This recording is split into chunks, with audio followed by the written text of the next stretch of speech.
I will not again answer the same question that I asked in the first course, but the idea of this second lecture is a bit more prospective, while the first one was a bit historical.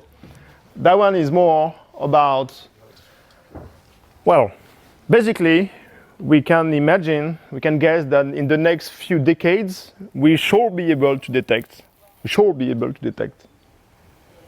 something which will be like evidence of life outside the solar system. Maybe we won't detect, but at least we will have the instrumentation that will allow us to detect life on another planet.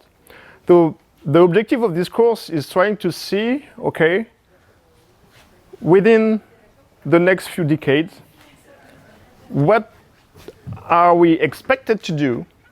What kind of signal we are expecting to detect given the instrumentation that we are doing, and trying to anticipate what kind of data, what kind of information we will have to then search, well, on the planet, to then search for life on another planet. So that's basically the requirement we have if we want to search for life on another planet in the universe, and that's basically the roadmap of exoplanets for the next few decades. We first need to detect a planet that will have suitable conditions to host life. And that's not an easy question to answer because they are, well, this term is easy, but this part, what are the suitable conditions to host life? I think no one really knows.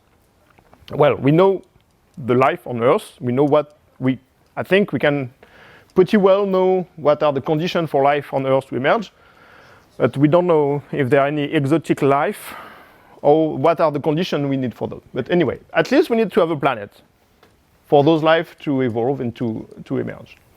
And then, because we won't be able to probe in situ the planets, the number I'm using when I'm doing outreach talk that I mentioned in the first lecture about Proxima Centauri b, the exoplanet next door. It is a rocky planet, like a rocky planet in the habitable zone of the closest star to the sun. If we want to go, send a spacecraft to probe the atmosphere of Proxima Centauri b, and we send a probe that is going to the same speed as the Voyager 1 mission, which is currently the spacecraft launched by humankind that is going the fastest as we can, 61,000 kilometers per hour. We need 70,000 years to reach Proxima Centauri. So again, that's outside a PhD project by a lot. So we basically can't unless we do several breakthrough in technology and we can do like sci-fi movies. We will have to probe those planets remotely from the Earth or at least from space. So the second thing we need to do is to probe their atmosphere remotely to search for biomarkers. So those are the two requirements if we want to search to detect life on another planet. We first need to detect the planet, and then we need to probe its atmosphere and search for biomarkers. So in the near future, well, it's really near, we have one of the main missions that will fly in the near future that will have the capability. Well, I'm just going for the first point now to detect the planet. We saw in the first lecture that we basically have still no Earth analogs. We have some planets that are in the habitable zone of something like sun-like stars, but they are way too far. Those two Kepler targets I mentioned in the first lecture are way too far, way too faint. The stars are too faint. We can't detect their atmosphere because the star is too far and too faint. So if we want to probe the atmosphere of those planets, we need to find Earth analogs, planets in the habitable zone of sun-like stars, but on bright stars, because we need to have a lot of photons to probe their atmospheres and so on. So that's why we designed it a decade ago. Well, it was proposed a decade ago the mission called Plato, and because we are among us, even if Big Brother is looking at me, Plato, given what I said in the first lecture, we should have called Plato Epicurus instead of Plato, right? Because Plato was claiming that there was only the Earth and that there is no other Earth, other planet in the universe. Well, unlike Epicurus, who were claiming there was an infinite amount of worlds. And Plato is a mission that is designed to find planets, unlike what Plato was saying 2,000 years ago. Anyway, so this is a mission from the European Space Agency. It will be launched in December 2026. And the top mission objective of Plato is to detect Earth analog, full stop, around bright stars, for which we will be able then to probe the atmosphere because the stars are bright enough and the objects are relatively close, relatively nearby, so then we can then detect the atmosphere. Something we could not do from Kepler because the targets were too faint. And we don't want only to detect Earth analogs, we also want to characterize them in terms of mass, radius, and age precisely and accurately. And the requirement that we have is that we want to detect the mass, well, first the radius with a precision better than 3%. We want to detect the mass. Of course, Plato will not detect the mass, but it will detect, we will need to use the radial velocity method complementary to the transit method here to detect the mass, and we want to do that with a precision better than 10%. And we will also we also want to get the mass, the ages of those systems with a precision better than 10% in order to have, well, the mass and the radius is to have the density and the composition to then derive the composition with a really good precision to then be able to disentangle between a rocky planet, a water world, a gaseous planet. And the age, this is not coming from this is coming from the stellar physics that is important for the mission as well. And the age is to understand the evolution of the planet because, of course, planets evolve on their lifetime, and knowing the age is something which is something important. And so Plato is focusing. The main objective of Plato is really to focus to find planets that are in the habitable zone of Sun-like stars, not on M dwarfs, and the mission is not designed to probe M dwarfs. And you've seen this, probably this plot with the habitable zone, and this is the tidally locked radius. So all the planets which are within this region are likely to be tidally locked, meaning one face facing the star, one face never seeing the star. And you see that the habitable zone of M dwarfs, basically, they are all supposed to be tidally locked, if they are circular. Of course, if they are eccentricity, it makes it a bit complicated, but anyway. So we are focusing on those planets, basically, around K or G, or even for F stars, where we will be able to detect with Plato, transiting planet there. Just to give you some updates about the mission, because I'm quite involved in that mission. So it's actually not a small mission, as you can see here. This is human. This is the flight model of the optical bench, where we will install on this optical bench 26 small cameras, each of them being 12 centimeters in diameter. And you have pictures of the 10 first flight model of the flight version of the cameras that are already been delivered to the prime, to the industry that will implement them into this optical bench. And the idea of Plato is to, well, I told you at the beginning that we have the relatively low transit probability. So if you want to detect Earth's analogs, we need to observe a lot of stars. And if we want to observe a lot of bright stars, there are not that many bright stars in the sky. We need to have a large field of view. And if you want to have a large field of view, you need to have an optical design, which is based on optical lenses like this. But you can't make a large aperture optical lens, otherwise the weight of this will be huge and the rocket will probably not lift off. So the smart approach does say like, okay, we need a large field of view, so let's make small, large aperture telescope cameras and just put as many as we can, to compensate the fact that each of them will have a relatively low precision because the aperture is small. But if we have many, well, we compensate the fact that the aperture is small by having more. And in total, we will have 24 plus 2, 24 cameras that will be on the payload, and that will look at the same stars for several years, just like Kepler did at that time. And we will have the precision with Plato to actually detect Earth analogs, and we make some computation just last week. We claim that even an Earth planet slightly bigger than the Earth will be detected. Each individual transit will be detected on a sun-like star, even considering all the noise properties of the stars. So this is the first 10 flight cameras. Of course, the cover will be removed before its flight.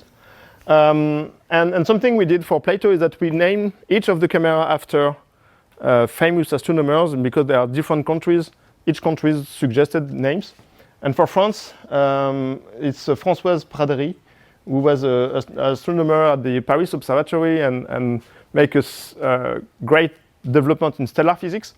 And the Françoise Praderie camera is already ready. And I think we have in France a second camera. It will be named after André Baran, who was the designer of the LOD spectrograph that allowed the 51-peg discovery. So we are currently producing, testing, validating, qualifying 1 camera per month, which is a bit crazy for the people doing the hard work actually and doing the tests in the vacuum chamber and so on, to produce 1 camera per month. This is a bit crazy, but we are on track. It will be launched. It is planned to be launched in December 2026, and everything is still green. We have no delay, and it will be on board Ariane 6. And we are expecting the first public release. Basically, all the light curve, all the stars. We will be observing 160,000 stars simultaneously for several years, with a cadence of 25 seconds continuously. So it's a huge amount of data. And all those stars, but 2,000, will be released to the public as it goes. The 2,000 are just proprietary to the consortium. But most of the data will be public, and you will be able to play with those light curves something like by the end of 2028, maybe 2029, if we get some delay for any reason. So this is the last update of the mission. We have another instrument. So that is for the transit, and so Plato will have the capability to detect Earth analog. We designed the mission for that, and everything is on track. Everything is compliant with the requirement. So we will have the capability, the detection to detect Earth analogs. Now, from the ground, for the radial velocity, we have an instrument that is already on sky, which is called Espresso. That is linked to any of the 4 telescopes in Chile called the VLT, which each of them is a 8-meter telescope. Let's do the movie again. And the Espresso instrument, this is a high-resolution, ultra-stable Herschel spectrograph in the visible. For those of you who are aware of that, can be linked to any of the VLT, or can actually be linked to the 4 of them, to have equivalent of 16-meter class telescope. It has a radial velocity stability down to 10 centimeters per second, so it should have the detection capability to detect an Earth analog. And it's already running in Chile, and the Plato field of view will, the first field of view of Plato that we selected will be visible from Espresso. We make sure that Espresso will be observing the Plato field. And so we are expecting the pair of Espresso and Plato to be able to detect by, let's say, the end of this decade or early next decade, and for Earth analogs, both in transit and in radial velocities, on bright stars. When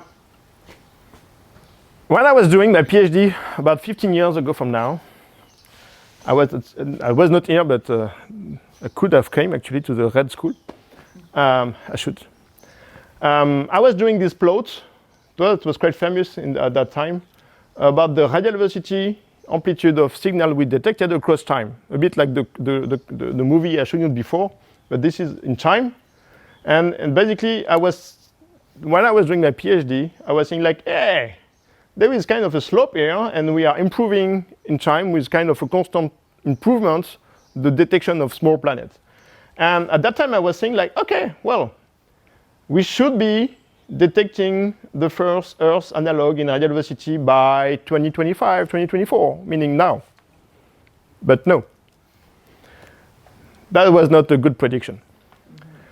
Something happened something like in 2010 when we start to have radiology spectrograph that were good enough to probe this regime here below 1 meter per second. We have the instruments that are good enough for that, but we don't find planets. It's not because there is no planet below 1 meter per second, because of course the Earth is actually one of them. It's because there is a kind of a ground floor, a noise floor in terms of radial velocity precision where we can't reach below because stars are variable. And the stellar variability, we are observing stars, we are observing the planet by the indirect methods, by looking at the stellar light and seeing the stellar variation in the profile of the stellar lines.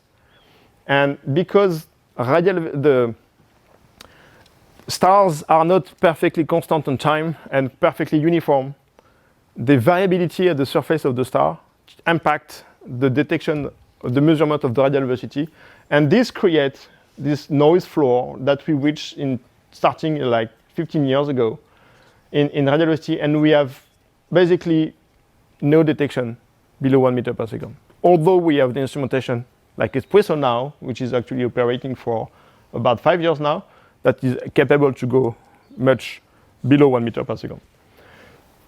The reason for that, this is what we call the stellar variability, and this is definitely the challenge for this decade, is that stars are variable. And this is an experiment that is running out for probably 10 years now almost. This is several years, I think 3 years of observation of the sun, observed with ARPS North, one of the spectrograph like ARPS, but in La Palma. So a high resolution, high precision spectrograph that is stable much below 1 meter per second, every day for more than 10 years. And the sun observed as a star. So they basically scramble all the light from the sun, not resolving the surface, to make sure that we observe the sun just like it was a star. Well, the sun is a star, but like we are observing the stars. And basically, this is the observation in blue. And you see that you have a scatter here at the level of a few meters per second. And the red curve here, this is the expected signal of an Earth-like planet in radial velocity.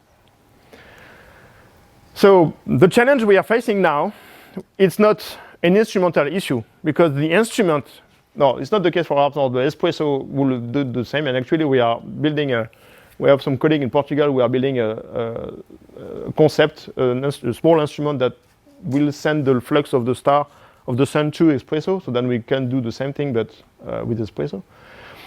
Anyway, we have the instrumental capability to detect the red curve, but we observe the blue points.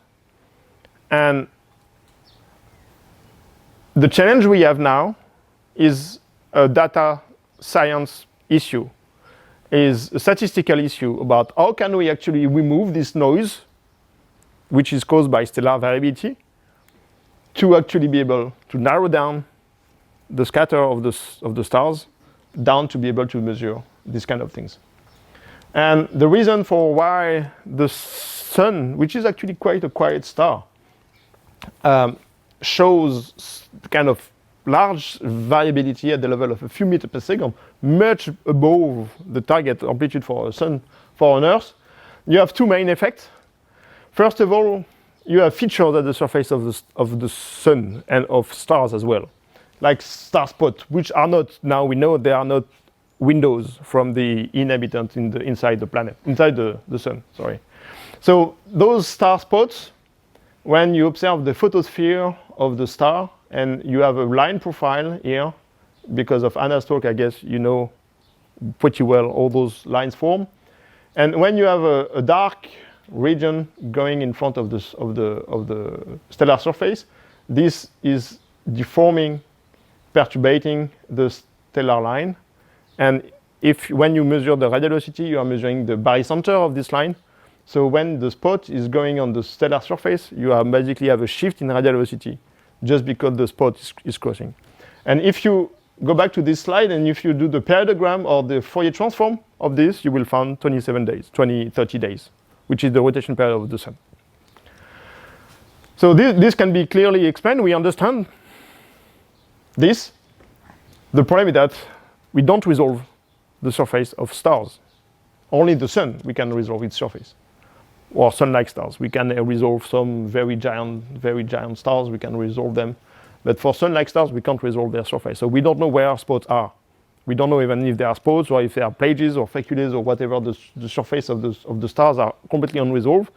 But we do see some shift in the line profile due to these effects, and we have trouble to remove that from the data in order to correct for this effect. Another issue we have is that this is real observations of the surface of the sun, of course not of a star, and what we see is like when you boil water for pasta, you have kind of bubbles coming out, and these bubbles, this is just plasma, and the hot plasma is the bright spot here. This is hot plasma getting out of the star, and because it's getting out of the star, it's blue shifted a little bit, and it's bright because it's hot. And then you have some darker area around the bubbles there, which are this is plasma going down falling into the star. So this is red shifted and cold, and less bright, and that you can see it clearly here.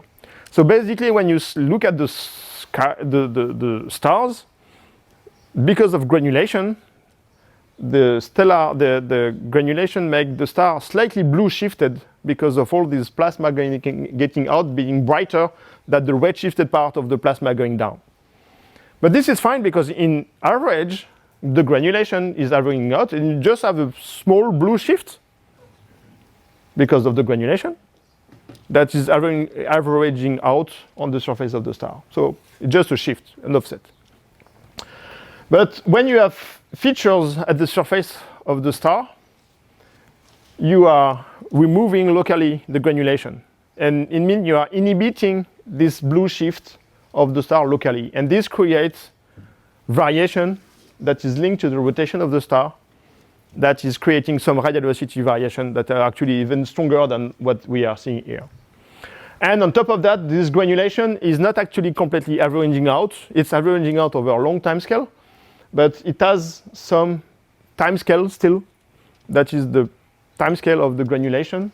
And if you look at the time frequency of these bubbles, you can see there is kind of a cycle. And within this cycle, we can see some variation because of the granulation, which is at the level of maybe 1 meter per second, maybe a bit less in case of the sun, 0.8 meter per second. If we want to detect an Earth analog in radial velocity, well, we have already espresso. Espresso is an exquisite instrument. It's completely unbelievable how great this instrument is. It's not a problem of the instrument. It's a problem of stellar physics and of the way we are doing the statistical methods to correct. And so we have an issue, we have a challenge that we are facing, and we really are working hard. There are a lot of people in the community that are trying to solve this challenge of the stellar variability in radial velocity. We hope we are working at least to solve that issue by the time Plato is launched, and we have actually started a new working group within Plato consortium to try to answer that question, at least for Plato follow-up, in order to be able to detect Earth's mass planet in radial velocity, even if when they transit. This is the roadmap of exoplanets in space. I already mentioned some of those missions in the past. I mentioned about Corot, I mentioned about Kepler and the K2 extended mission, because at some point in 2013, actually we lost Corot, and the same month we lost Kepler as well. And we lost Kepler because the space, well, when your mission in space, you need to be stabilized. And if you want to get a very precise and stable photometry, you need to have a telescope in space that is extremely stabilized, and the pointing is really fine, is really precise. And for that, you have reaction wheels on the telescope that correct for any variation, perturbation on the spacecraft. One of the main perturbations of the spacecraft is the solar pressure that is unbalanced on the design of the telescope, that make the telescope to rotate. And reaction wheels are there to correct for this perturbation. There were 4 reaction wheels on Kepler, but after a month or two, a few months, one of the reaction wheels, you need 3 reaction wheels to correct for the three angles. So there was one backup, and the backup, one of the reaction wheels actually failed after a few months. So that's fine. There was a backup. There was only 3, and Kepler lasts for 4 years, 4.5 years, using 3 reaction wheels out of 3. That's fine.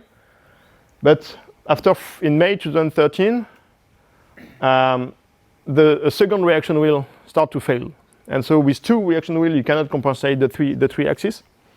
And so the engineer at NASA, they found that if you put the telescope on the ecliptic, the telescope is kind of symmetric toward the solar pressure, and so it balances on the both sides, and you can point the telescope quite precisely just with 2 reaction wheels.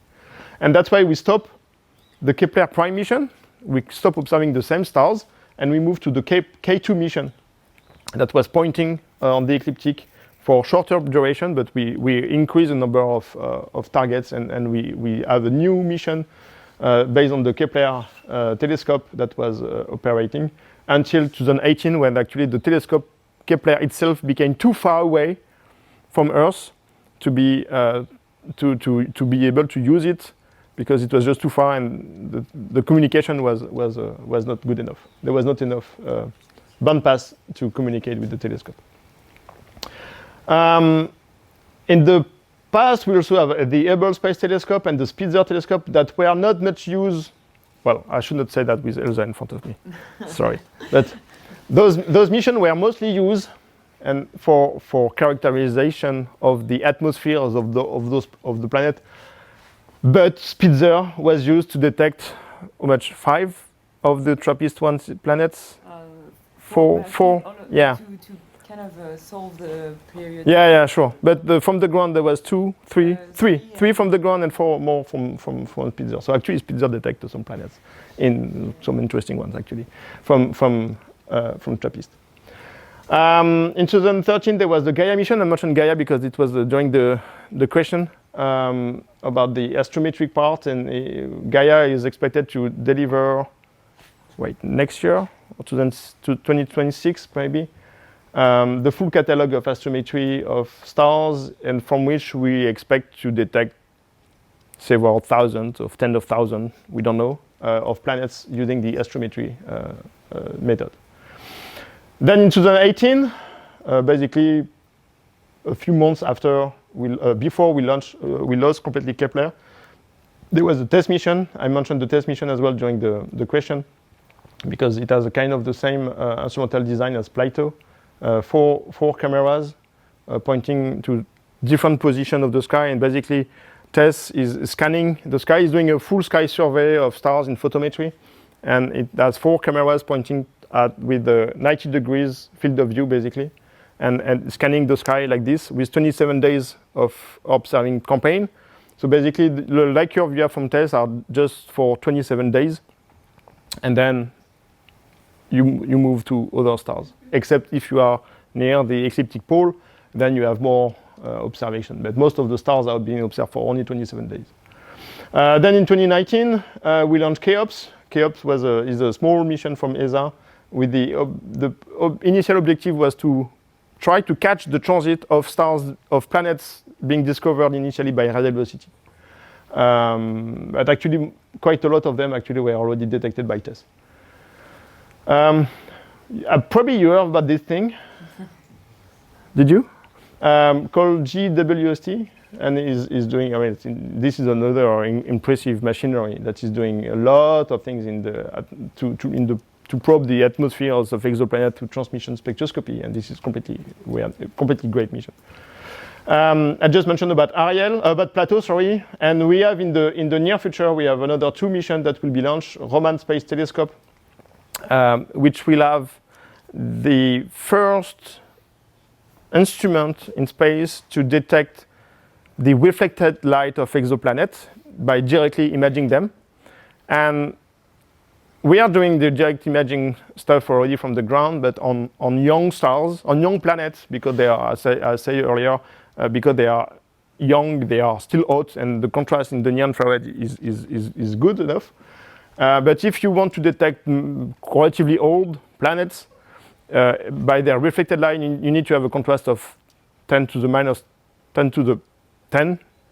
And that's a huge contrast, and you can do that only from space. And the Roman Space Telescope will have the first instrument, actually it's a demonstrator, to be able to detect first exoplanets through their reflected light. So we will be able to probe planets that are probably far away from their star, but old, not only the young planets.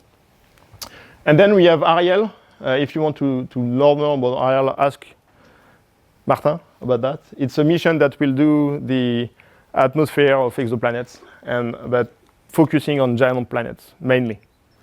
So we have some instruments, and this is only for the space part, because we also have ground-based observatory, and we have a lot of ground-based observatories with either radial velocity spectrograph or spectrograph that can, for either for radial velocity or for transmission spectroscopy, or both, that are everywhere on Earth, that are actually one of their scientific interest and scientific goal is to actually study exoplanets. So it's like we have a lot of data to analyze, and that's why also we need a lot of people to analyze all this data. So that's actually what I mentioned, is probing the atmosphere of exoplanets. GWST already started, put 2022, but actually it was launched in 2021, but it started in 2022. And GWST basically doesn't have the capability, the instrument is too small, to detect the atmosphere of an Earth analog, meaning an Earth-sized planet in the habitable zone of a Sun-like star. Unless you dedicate something like half of the time of GWST for the next decades, but that's not possible. So GWST is still not enough to detect the atmosphere of an Earth analog. Ariel is not designed at all to do that neither. Ariel is a mission that will do a survey of about 1,000 gaseous planets to probe the diversity of planetary atmospheres for giant one. But that's a very important mission, because we need to understand. Well, we need to know how to walk before learning how to walk, or to run. And if we want to study the atmospheres of Earth analogs, we need to start with something that is a bit easier. And what is a bit easier is probing the giant planet atmospheres. And that's actually what the Ariel mission that will be launched in 2029 or maybe 2030, what it will do, it will probe a lot of planets, giant planets, trying to understand the diversity in the atmospheres of giant planets.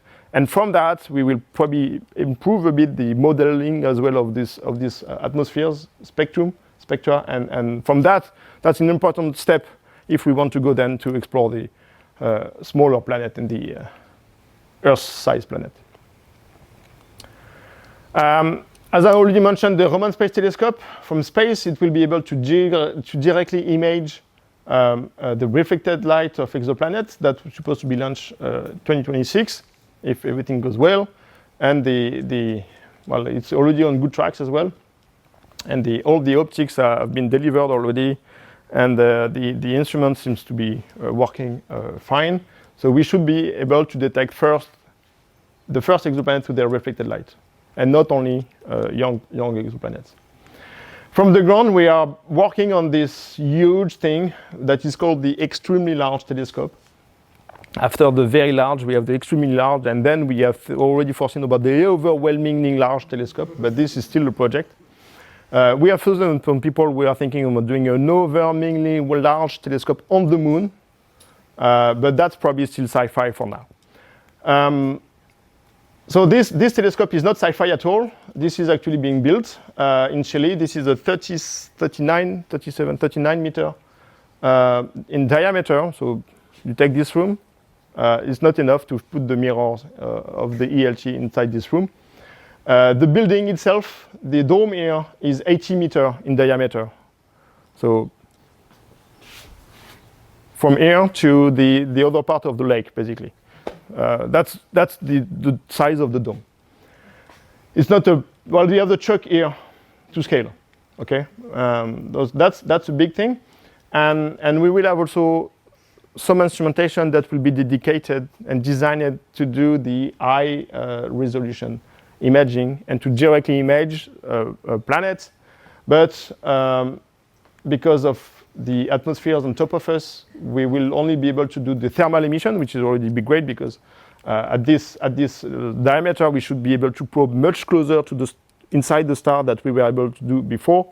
And because of the large aperture, we will have a huge amount of flux. So we should be able to probe probably fainter targets, fainter planets, and so lower mass than what we have done so far. And this, I mean, like this is coming after tomorrow. I mean, like 2026, you probably finish your PhD, most of you by then, or just you will probably be writing your PhD thesis. Sorry for that. Sorry to remind you that. When those instruments will be launched. But that's great because once you are defended, you can have a postdoc, working on those instruments, and that's great.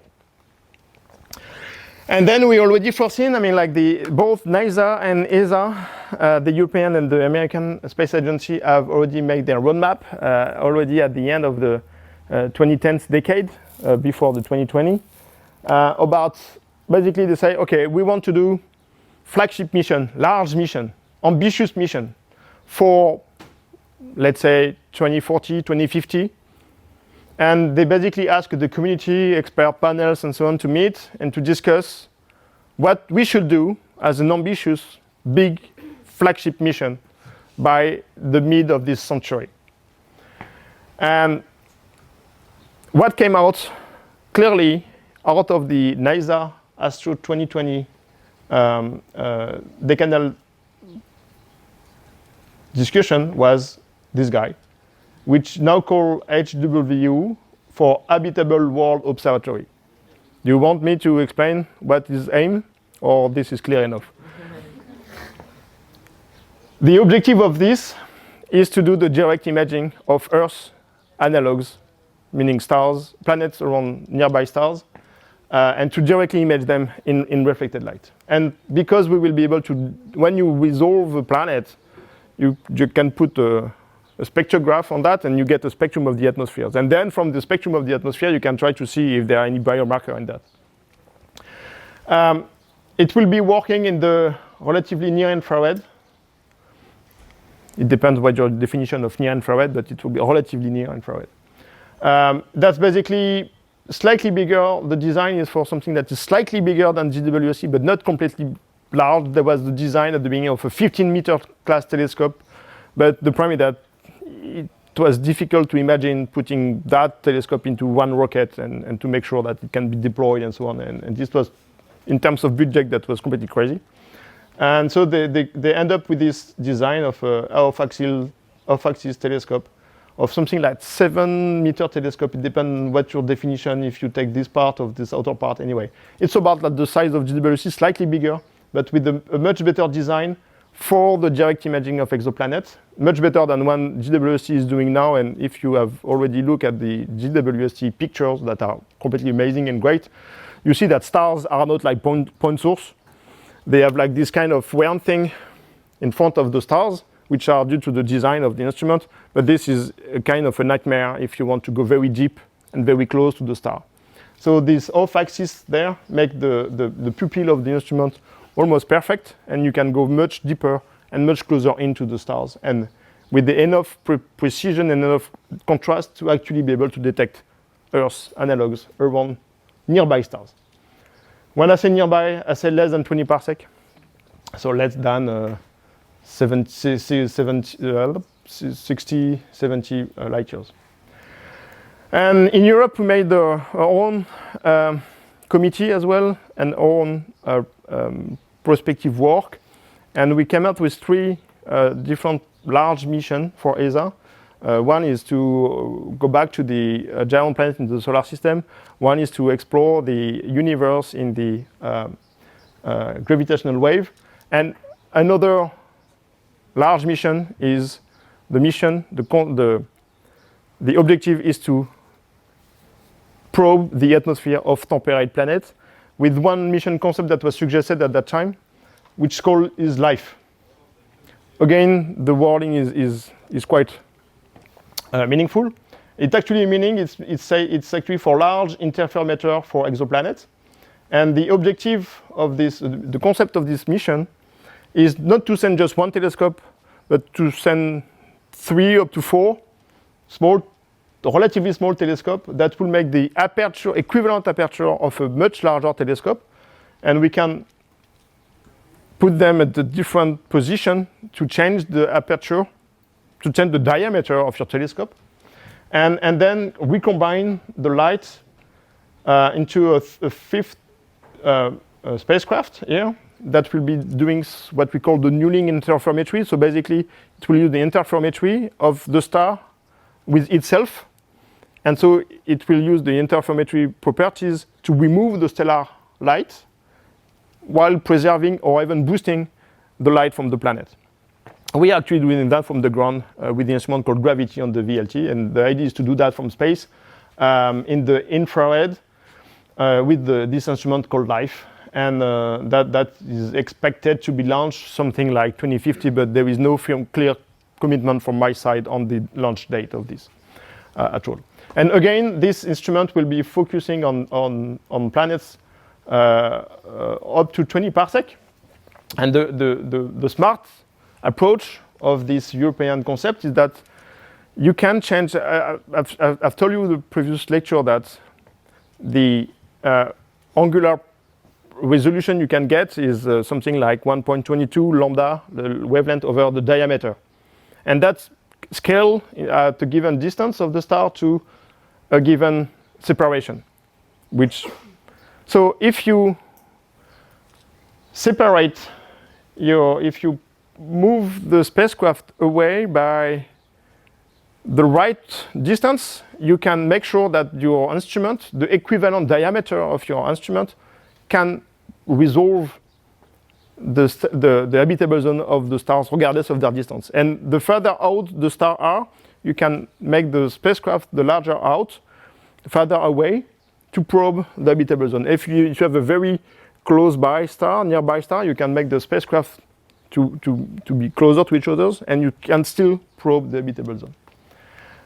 Of course, it seems easy, like I said. It's a bit more technically, because the flight formation of spacecraft like that at this precision is not straightforward at all. But we are working on that, and we have a team in Europe that is quite active in order to make this concept true, and being able to probe the atmosphere of temperate planet, meaning the atmosphere of terrestrial planet in their habitable zone. Those two missions are not in competition at all, because they will be observing 2 different wavelength bandpass. And actually, we know now that if we have an Earth analog, really like a clone of the Earth on another star, any of those 2 individually will be able to detect all the biomarkers that we could detect on Earth, because their wavelength range is not enough. Each of them will not be able to detect all the biomarkers, but both together will be able to detect all the biomarkers that could be detected on the Earth. And so we anticipate that having 2 missions, one from NASA and one from Europe, from ESA, will be able to probe the atmosphere of terrestrial planets in order to detect biomarkers. And if there are biomarkers and life on this planet, we should be able to detect it, thanks to the complementarity of those 2 missions. In the remaining time, I wanted to do an exercise together and try to be ahead of time. I realized that when I prepared this lecture that 15 years ago, I was at your position, I was doing my PhD. So now, imagine that we are no longer in 2024, but we are in 2039. I'm not doing the talk. You are on my position now, and you are doing the review talk about exoplanet in 2039 at the RED school number whatever. You will probably still be there in 15 years from now. And let's try to guess, to imagine, to project what we will have in 15 years ahead of time.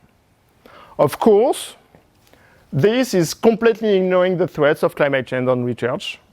And this is assuming that the business is as usual and we can continue like we did for the last decade, and there will be no impact of whatever I'm going to present from the climate change. Another important disclaimer that this is definitely my own personal guess, of course. I don't have a crystal ball and I cannot predict future, but we will try to discuss together what we should expect from the current roadmap of exoplanet mission and project that we are foreseeing for the next 15 years. Trying to answer also those two questions, those two requirements I mentioned at the beginning. First, to detect an Earth analog, and then to try to characterize the atmosphere. So imagine that now we are in 2039. So I will speak in the past, of course, because I will mention about what was done in the last 15 years since 2024 to 2039. And so we can imagine that now we are in 2039, we have resolved the problem of stellar variability on radial velocity. This is no longer a problem. We solve it. No big deal. We understood it perfectly, and this is no longer a limitation. Fine. The old generation spectrograph, like Espresso, well, remember we are in 2039. Espresso was on sky in 2017. So it's operating for more than 20 years. This is the old generation spectrograph. It has produced a catalog of a few tens of Earth analogs within 20 parsec. We have targets, Earth analog, we know their mass. We only know their mass because we don't know if they are transiting. And we have several tens of Earth analogs within 20 parsec. Cool. The extended Plato mission is reaching its completion, and we still need to do some radial velocity follow-up of a few systems because there are a lot of planets, outer planets, and we are still doing the, by 2029 I will still be doing some follow-up of Plato targets, probably, yeah. And Plato detected several tens of Earth analogs in transit. We discover them and we characterize them precisely, exactly like we predicted we will do. But only a handful of them are transiting around very bright stars. But okay, that's actually what we expected back in 2024. And probably none of them is within 20 parsec, maybe one, if we are lucky. But let's say none of them is 20 parsec. Remember that if we want to use LIFE and HWO, we need relatively nearby stars within 20 parsec, and the transit probability, if you take all the stars within 20 parsec, the transit probability, even if they all have an Earth analog, the transit probability to have is relatively low, and you don't expect to have, you expect to have 0 or 1 of those Earth analog within 20 parsec. So Plato will discover a lot of Earth analog and characterize the mass and radius around bright stars, but very unlikely there will be one within 20 parsec that could fit the HW or LIFE future mission. The Gaia mission released the catalog of 10 to the power n. I don't want to put the value of n, but it's large enough, of new exoplanets. So it's a complete revolution. We have a lot of new giant planets to do statistics. It's completely crazy, amazing, great time. But none of them is expected to be okay because we know that the Gaia precision in terms of astrometry is not good enough to find planets that are below giant planets. So they are all too massive to be Earth analogs. The LT is now working smoothly after some time to understand all the 1,000 optical pieces to work together and so on. Well, we are 2039. The LT is working fine for quite some time now, but it has already started imaging young Neptune mass planets, much smaller in mass, lower in mass than the previous one we directly imagined before the ELT. The population is huge. But we have even more trouble to determine their mass because we don't have dynamical mass. We just infer the mass from their spectrum, and it's difficult to do that. The Roman Space Telescope was a great success, of course. We were able to detect reflected light of a few old giant exoplanets, and we are working on the instrument for HW, which was again postponed after the cut in budget of NASA by Voldemort.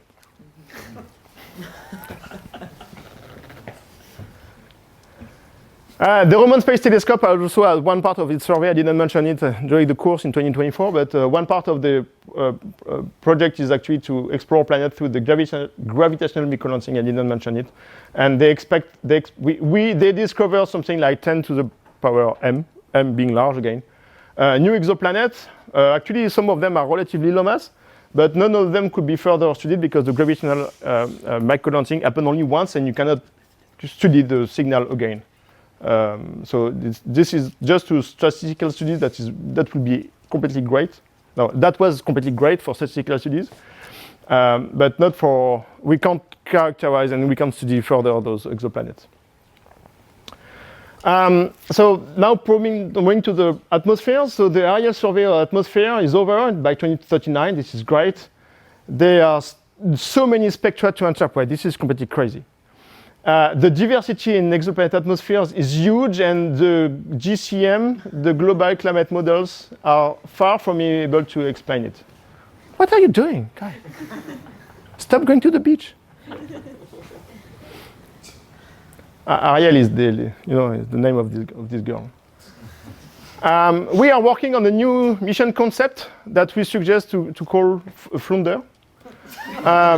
To probe the atmospheres of Plato small exoplanets in transit, but the cosmologists, the solar system, and the high energy communities are complaining that we are suggesting again another exoplanet mission. But it's not our fault if we are doing an interesting science. And common stellar variability is still a main limitation to interpret the transmission spectra of exoplanets. And because, I mean, like when you remove the light from the star go through the atmospheres of the planets, it brings with this the properties of the stellar variability, the features, and you can have detection of water in your atmospheres of exoplanet that is actually not water in the atmosphere, but kind of water in the stellar spots from the stars that you uncorrect and make a fake detection. But that's good that the RV experts that solved the RV issue in stellar variability, now they are joining our forces to understand the stellar variability. So we are more forces and more people now that are still working on the stellar variability, but no longer for the RV because they solve it, but to understand the impact of transmission spectroscopy for small planets. The GWC mission ended up too quickly. It was hit by Starman and Elon Rooster. We were so unlucky. But anyway, the mission was going to end anyway because the reaction wheels that were the same as for Kepler were not working fine, and even if there are 6, 3 of them end up, and so we knew that the time, I mean, we are in 2039, okay? GWC, don't complain. GWC was launched for 5 years nominal mission. But okay, it was hit by Starman. There was a thing that said, don't panic, so that's fine, that should be fine. Overall, the mission was a great success anyway, even if the roster hit it. With several hundred exoplanet atmosphere probe, and again, we have trouble with the GTM to explain all of this. Damn stellar variability, again. But thanks to GWC, there was several tens of press releases announcing the discovery of an alien life for the very first time. Just like we did in the time of Kepler when we announced several times the very first planet in the habitable zone. Mm-hmm. Probably the same thing will happen with life. But honestly, that was just water. Finally, we renamed the mission concerned life to ETHZ, which stands for, I'm proud of that one. It's very good. Which stands for extraterrestrial planet in the habitable zone, just for people who don't understand the joke. The PI of the mission life is at ETH Zurich. And they are very good with the commercialization. You can clap. Which was finally selected by ESA, and it's the first extrasolar astrobiology space mission. Cool. With the ETHZ, we will be able to probe the atmospheres of all the nearby Earth analog that's detected by the radiology survey and the old generation spectroscope espresso. So that's cool. The mission is expected to be launched by Ariane 7 in the earliest 2060s. Finger crossed. And together with HW, which was also postponed because of Voldemort cut in budget of NASA, we should be able to unambiguously answer the question of the plurality of life. Finally, by the end of this century, much before the end of the century. So I think we can say, hurrah, we are close to answer the question. And of course, this is recorded, so you will be able to go back if you are still able to have internet by 2039 and check again what I've said and check or not. We'll see. It's recorded now. So maybe I'm wrong, maybe I will be right. I will probably be wrong for some part. We will probably not rename life as ETH did. It will be fun, but anyway. So I'm going to my conclusions. For the second step. Of course, this was a bit funny, and I tried to put some humor in that, but also the idea of this prospective exercise was to explain to you what we should have within 15 years from now, unless I'm missing something completely unexpected, but this is what we should have by 15 years from now. So the good thing, even if we lost GWST because of Elon, is that the upcoming epochs, we are living the upcoming epoch of finding life elsewhere. We should be. And the exoplanet, we are going to live another golden age for exoplanets in astronomy. We have all this crazy and impressive instrumentation that will be launched over the next few decades to either found and characterize Earth analogs. This is Plato, but also Espresso. I forgot to add Espresso because it's also one of the game player, and it will be tandem with Plato to characterize this Earth analog. So we finally have, by the next decade, Earth analogs. We will probably find a few biomarkers in the atmosphere of some rocky exoplanets, either with the WST, REL, and the ELT as well. By the next decade, actually, we are building the instrument for that. So at some point, we should be able to do that. And the search of life in the universe with HW and life, that again will tandem to get all those biomarkers that we need. We are already working on the mission that will be able to solve and to answer, or at least try to answer, the question of the plurality of life in the universe. I mean, like, remember at the beginning when I said that people like the Greek philosopher were already thinking about those questions 2,500 years ago. And we are the generation, you are the generation, maybe a bit too old, we'll see. But you are the generation that will be able to answer that question. Come on. I mean, like, this is one of the oldest questions of humankind, and you guys will be the one answering that question. That's great. Well, you have some work to do. Well, the next generation of astronomers, also known as you, will answer the question of life in the universe, unless our society collapses due to climate change or biodiversity loss. But we'll see.